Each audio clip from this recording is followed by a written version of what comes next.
الشيطان الرجيم بسم الله الرحمن الرحيم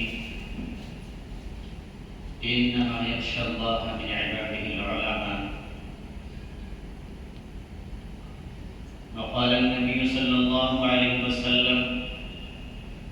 من يرد الله به خيرا يفقهه في الدين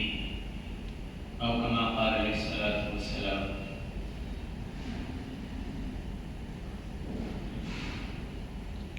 سب سے پہلے تو میں اس بچے کو، اس کے والدین اور اساتذہ کرام کو مبارکباد پیش کرتا ہوں. اس بچے کے حافظ قرآن ہونے پر چونکہ قرآن کریم یہ اللہ رب العالمین کا کلام ہے، اس سے بڑھ کر کوئی نعمت نہیں ہو سکتی. کسی آدمی کے سینے میں قرآن کریم کا سما جانا، محفوظ ہو جانا، یہ کوئی چھوٹی نعمت نہیں ہے، سب سے بڑی نعمت ہے. تو آپ تمام حضرات کو بہت بہت مبارک ہو.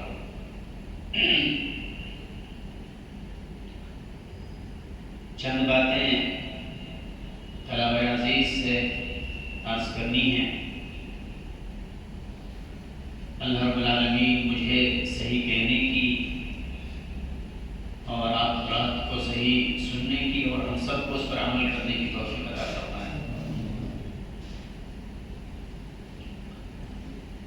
پہلی بات یہ ہے کہ مومن کے لیے کسی بھی نیک عمل، نیک کام کے قبولیت کے لیے نیت کا صحیح ہونا بہت ضروری ہے. نیت اگر صحیح ہوگی تو اس پر مرتب ہونے والا جو اللہ کی طرف سے بدلہ ہوگا وہ انشاءاللہ ہمارے لیے بہتر اور بھلائی کا ذریعہ اور سبب ہوگا. اور بطور خاص علم دین کے طلباء کو اپنی نیت کا صحیح کرنا یہ بہت ضروری ہے.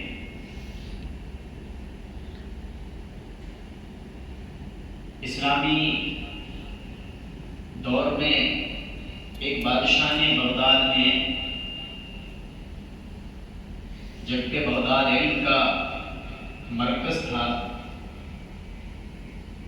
ایک دینی مدرسہ قائم کیا. مدرسہ قائم کر دیا تو اس کے چند روز بعد اس کو یہ خیال آیا کہ چلے مدرسے کی کیفیت دیکھتے ہیں کہ مدرسے میں کیا ہو رہا ہے. چنانچہ وہ رات میں اپنا لباس حلیہ تبدیل کر کے مدرسے کے اندر گئے اور جا کر کے طلباء سے پوچھنا شروع کیا. طلباء وہاں پڑھ رہے ہیں، بہت سارے بچے پڑھ رہے ہیں، کیا پڑھ رہے ہو، کیوں پڑھ رہے ہو؟ تو بہت سارے طلباء نے مختلف جوابات دیے. کسی نے کہا کہ میں قاضی بنوں گا، کسی نے کہا میں مفتی بنوں گا، کسی نے کچھ کہا. اگرچہ جتنے مناسب تھے سارے دینی مناسب تھے، لیکن بادشاہ جو تھا ان تمام جوابات سے مطمئن نہیں ہوا، اس کو تسلی نہیں ہوئی. جب وہ باہر جانے لگا تو آخر میں ایک اور طالب علم ان کو راستے میں ملے. انہوں نے چل کے سوچا کہ بھائی چلو اس سے بھی پوچھ لیتے ہیں کہ بھائی یہ کیوں پڑھ رہا ہے. تو پوچھا کہ بھائی آپ کیوں پڑھ رہے ہیں؟ تو انہوں نے جواب دیا کہ ہم انسان ہیں اور ہم انسانوں کو اللہ نے مکلف بنایا ہے اور علم دین کو حاصل کرنا ہمارے اوپر فرض ہے. میں اس لیے یہ علم پڑھ رہا ہوں کہ تاکہ اس کے ذریعے سے میں یہ جان سکوں کہ اللہ کے کیا اوامر ہیں میرے ذمہ اور کیا نواہی ہیں، تاکہ میں اللہ کے حکموں پر چل سکوں اور اس کی منہیات سے جن سے اس نے منع کیا ان سے رک سکوں. تو اس کے اس جواب کو سن کر کے بادشاہ مطمئن ہو گیا اور اس کا جو نظریہ تھا کہ اس مدرسے کو بند کیا جائے وہ بدل گیا کہ جس مدرسے میں ایک بھی طالب علم ایسا ہو جو اللہ کی رضا کے لیے پڑھ رہا ہے تو پھر اس مدرسے کو چلنا چاہیے. اور یہ جو طالب علم تھے یہ حضرت امام غزالی رحمۃ اللہ علیہ تھے. تو یہاں دیکھیں کہ نیت کے اوپر بڑا مسئلہ ہے کہ ہماری نیت یہ ہونی چاہیے کہ ہم یہ جو علم حاصل کر رہے ہیں، ہم یہ جو قرآن کریم پڑھ رہے ہیں، ہم حافظ جو بن رہے ہیں، اس کا جو سبب ہے، جو وجہ ہے، وہ یہ ہے کہ ہمارا رب، ہمارا اللہ ہم سے راضی ہو جائے۔ یہی نیت والدین کی ہونی چاہیے کہ ہم اپنے بچے کو، اپنے لفظ جگر کو اس لیے حافظ اور دیندار بنا رہے ہیں تاکہ ہمارا رب اور ہمارا حبیب صلی اللہ علیہ وسلم ہم سے راضی اور خوش ہو جائے اور ہماری آخرت کی زندگی سنور جائے۔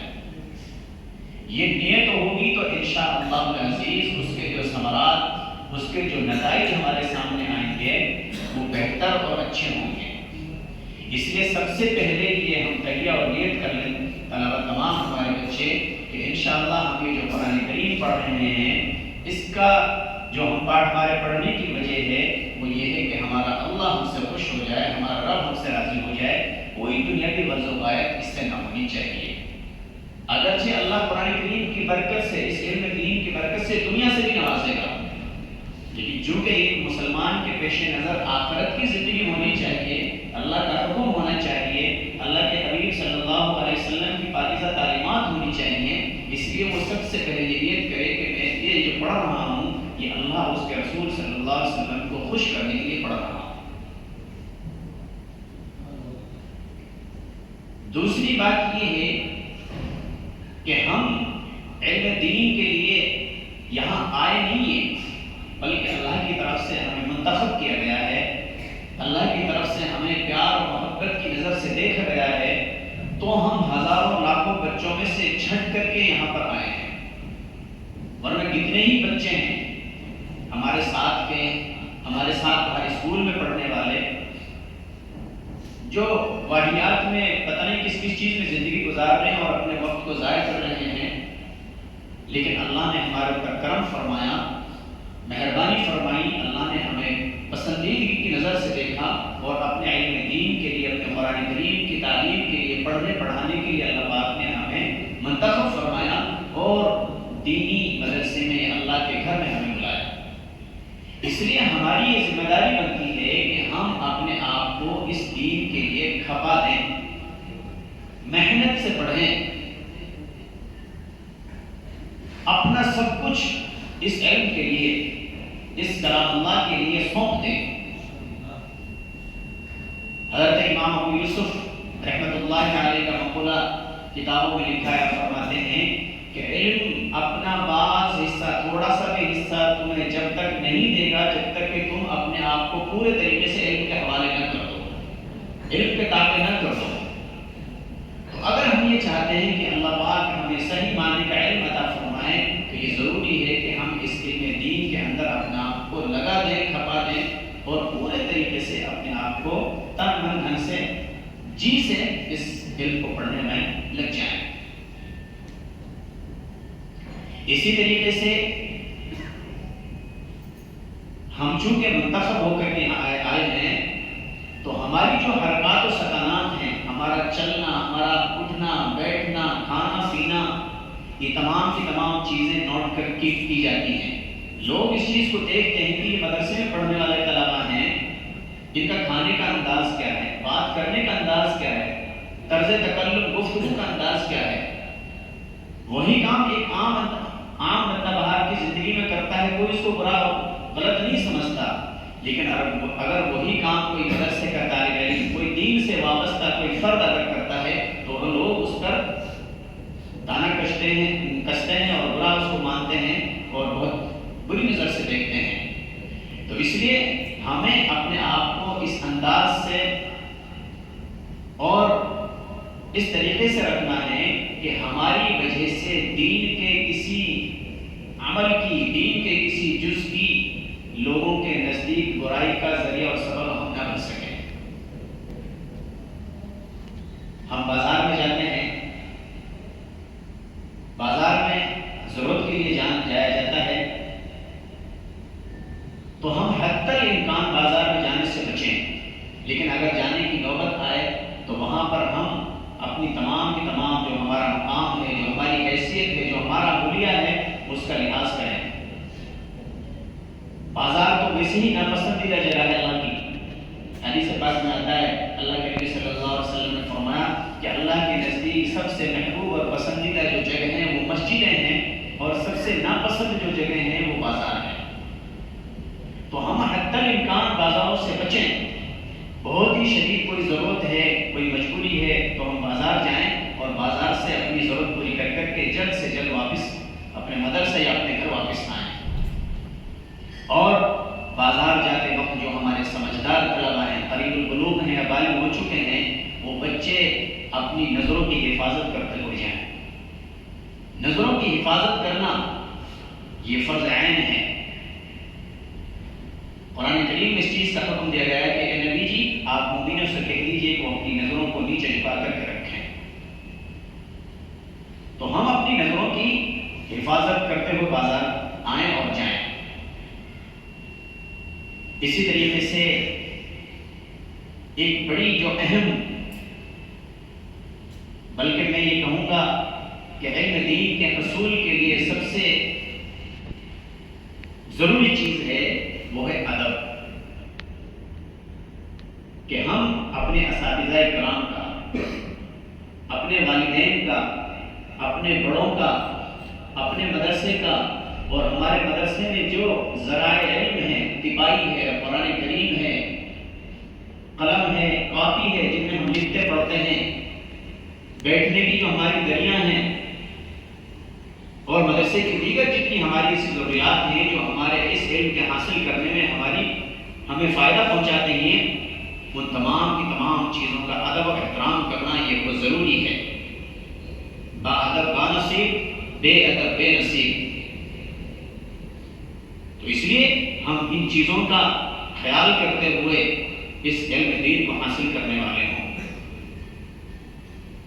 بڑی فضیلت قرآن کریم اور احادیث مبارکہ میں آپ حضرات کی اللہ کے حبیب صلی اللہ علیہ وسلم نے فرمائی ہے۔ قرآن کریم سے وابستہ ہو جانا یہ کوئی بڑی چھوٹی فضیلت کی بات نہیں ہے، بڑی فضیلت کی بات ہے۔ قرآن اللہ کے نبی صلی اللہ علیہ وسلم نے فرمایا خیرکم من تعلم القرآن وعلمہ، او کما قال، کہ تم میں سب سے بہترین، سب سے عمدہ شخص وہ ہے جو قرآن کریم کو پڑھے پڑھائے۔ دنیا کی تمام چیزوں پر اس حدیث مبارکہ میں اللہ پاک نے علم دین سے وابستہ افراد کو فضیلت اور برتری دی ہے۔ اور حفاظ کرام کا آخرت میں کیا مقام ہوگا، کیا اللہ کے یہاں سے بدلہ ہوگا، حدیث مبارکہ میں آتا ہے جنت میں ان کو جوڑے پہنائے جائیں گے، ان کے جو والدین ہیں ان کو جنت کے خوبصورت جوڑے پہنائے جائیں گے، سروں پہ تاج سجایا جائے گا۔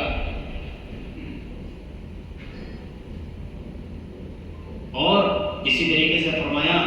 کہ حافظ قرآن کو اپنے گھرانے کے 10 ایسے افراد کے تعلق سے شفاعت کا حق دیا جائے گا کہ جن کے لیے جہنم میں جانے کا فیصلہ ہو چکا ہوگا۔ اندازہ لگائیں کیا فضیلت ہے، کیا مقام ہے حافظ قرآن کا اللہ کی نظر میں، اللہ کے حبیب صلی اللہ علیہ وسلم کی نظر میں۔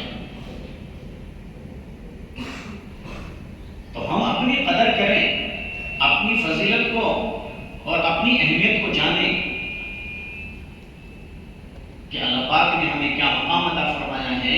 اور کیا فضیلت اللہ پاک نے ہمیں اس کے حبیب صلی اللہ علیہ وسلم کی زبانی ہمیں عطا فرمائی ہے۔ یہ تمام کی تمام باتیں اگر ہم اپنے پیش نظر رکھ کر کے، اپنے سامنے رکھ کر کے علم دین کو حاصل کریں گے تو انشاءاللہ العزیز ہمیں اللہ پاک دونوں جہان میں کامیابی اور کامرانی سے سرفراز فرمائے گا۔ تو بڑی خوشی کی بات ہے کہ اللہ پاک نے آپ کو حافظ قرآن بنا دیا، تحویل قرآن ہو گئی ہے، اور جو آپ کے والدین ہیں وہ بڑے خوش نصیب ہیں۔ اسی لیے تمام بچے کوشش کریں کہ ہم سب دل کے ساتھ میں اور دماغ کے ساتھ میں اور ایک دم اللہ کو راضی کرتے ہوئے قرآن کریم سے چمٹے رہیں گے اور پوری زندگی اس کے ساتھ میں جڑے رہیں گے۔ ایسا نہیں کہ ہم حافظ قرآن کو ہو گئے بس چھٹی ہو گئی اور اس کے بعد میں نہ ہماری نمازوں کا کوئی پتہ ہے، نہ ہمارے لباس کا، حلیہ کا کوئی پتہ ہے، بلکہ ہم واپس سے دنیا کی زندگی میں جا کر کے ہماری وضع پتہ، ہمارا لباس، ہمارا ساری چیزیں تبدیل ہو گئی۔ نہیں، ایسا نہیں ہونا چاہیے۔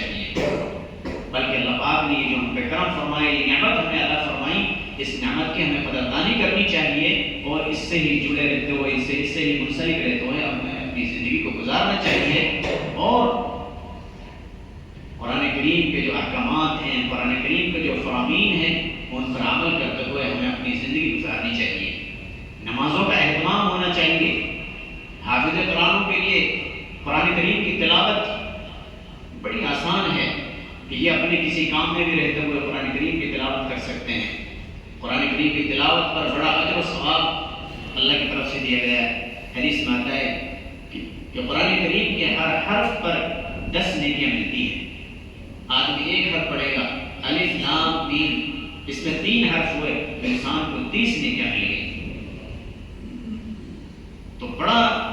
بہترین موقع ہے حفاظ کرام کے لیے کہ ان کے پاس میں جو وقت ہے یہ اپنے وقت کو استعمال میں لائیں۔ ہم چلتے پھرتے قرآن کریم کی تلاوت کرتے رہیں تو انشاءاللہ العزیز ہمارا مقام اللہ کے یہاں پر اونچا اور بلند ہوگا، اور اس کا جو ثواب ہمیں ملے گا وہ ہم اپنے مرحومین کے لیے جو ہمارے بڑے چلے گئے دنیا سے ان کے لیے بخش کریں۔ ان کا حق ہے ہمارے ذمے کہ انہوں نے ہمیں ہمارے پالنے میں پوسنے میں بڑا تعاون کیا، بڑی ہماری ذمہ داری سے ساری چیزیں ضروریاتیں پوری کی ہیں، تو ہماری بھی ذمہ داری بنتی ہے کہ اگر وہ جا چکے ہیں تو ہم ان کے لیے قرآن کریم پڑھ کر کے ثواب کو پہنچانے والے ہیں۔ اللہ رب العالمین ہمیں ان تمام کی تمام باتوں پر عمل کرنے کی توفیق عطا فرمائے، اور تا حیات قرآن کریم کے ساتھ وابستہ رہنے کی، اس سے چپتے رہنے کی، اس پر عمل کرنے کی توفیق عطا فرمائے۔ وآخر دعوانا الحمدللہ الحمدللہ رب العالمین۔ اللهم صل على محمد وعلى آل محمد كما صليت على إبراهيم وعلى آل إبراهيم إنك حميد مجيد۔ اللهم بارك على محمد وعلى آل محمد كما باركت على إبراهيم وعلى آل إبراهيم إنك حميد مجيد۔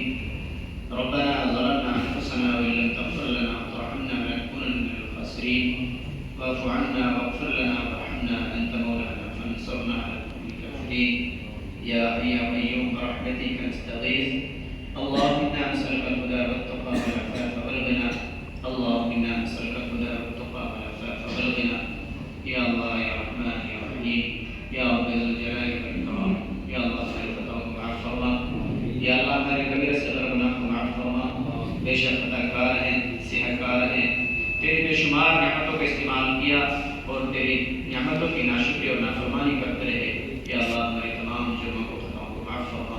یا اللہ ہم سے راضی ہونے کا فیصلہ فرما، یا اللہ اپنی رضا اور خوشنودی عطا فرما، اپنے حکموں پر چلنے کی توفیق عطا فرما، اپنے حبیب صلی اللہ علیہ وسلم کی پاکیزہ سنتوں پر عمل کرنے کی توفیق عطا فرما۔ یا اللہ یہ جو آج کی مجلس ہے یہ قرآن کریم کے ختم کی مجلس ہے، اور احادیث میں تیرے حبیب صلی اللہ علیہ وسلم کے فرامین سے بات ملتی ہے کہ اللہ دعا کی قبولیت کے مواقع میں سے ایک موقع ختم قرآن کا موقع بھی ہے۔ یا اللہ اس ختم قرآن کے موقع پر ہم تجھ سے اپنے تمام خطاؤں کی یا اللہ معافی چاہتے ہیں، یا اللہ اس کی برکت سے ہمارے خطاؤں کو معاف فرما، یا اللہ ہمارے دونوں جہان کی کامیابی ہمیں عطا فرما، عزت و شرافت کی زندگی عطا فرما، ذلت و رسوائی کی زندگی سے ہم سب کی پوری حفاظت فرما، یا اللہ ہمارے اس پڑھنے پڑھانے کو قبول فرما، یا اللہ ان بچوں کو قبول فرما، اس بچوں پر محنت کرنے والے اساتذہ اکرام کو قبول فرما، یا اللہ مدرسے کے جو معاونین ہیں، جو کمیٹی کے ممبران ہیں، تمام کو قبول فرما، یا اللہ جس لائن سے جو حضرات بھی اس مدرسے کے تعاون میں لگے ہوئے ہیں یا دیگر دینی مدارس میں لگے ہوئے ہیں، یا اللہ تمام کی خدمات کو قبول فرما اور ان کو بہترین بدلہ اور اجر عطا فرما، یا اللہ ان کو بہترین اجر اور بدلہ عطا فرما، یا اللہ قرآن کریم کی برکت سے ہم سب کی یا اللہ دونوں جہان کی ضروریات کو پورا فرما، یا اللہ ہماری تمام مشکلوں کو یا اللہ ختم فرما، یا اللہ ہم سب کو رزق حلال عطا فرما، حرام سے ہم سب کی پوری حفاظت فرما، یا اللہ حضور صلاۃ والسلام نے دعا خیر و کی مانگی ہے ان میں ہم سب کا حصہ نصیب فرما، جن شرور و فتنوں سے حضور نے پناہ چاہیے ہم بھی ان سے پناہ مانگتے ہیں، یا اللہ ہم سب کی پوری حفاظت فرما، یا اللہ جو ہمارے مرحومین دنیا سے جا چکے ہیں تمام کی مغفرت فرما، یا اللہ ان کے قبر کو نور سے منور فرما، یا اللہ ہمیں ان کو زیادہ سے زیادہ اشارہ ثواب کر کے یا اللہ ثواب پہنچانے کی توفیق عطا فرما، قرآن کریم کی تلاوت کرنے کی ہمیں توفیق عطا فرما، یا اللہ اس کے حلال کو حلال اور اس کے حرام کو حرام جان کر کے عمل کرنے کی توفیق عطا فرما، یا اللہ پوری زندگی قرآن کریم سے یا اللہ ہمارے رشتے کو مضبوط فرما، یا اللہ قرآن کریم کے ساتھ ہمارا تعلق کو مضبوط فرما، یا اس پر یا اللہ اس پر عمل کرنے کی ہمیں توفیق عطا فرما، یا اللہ ہمیں جو مانگے عطا فرما، جو مانگنے سے عطا فرما، ہماری دعاؤں میں اللہ علیہ وسلم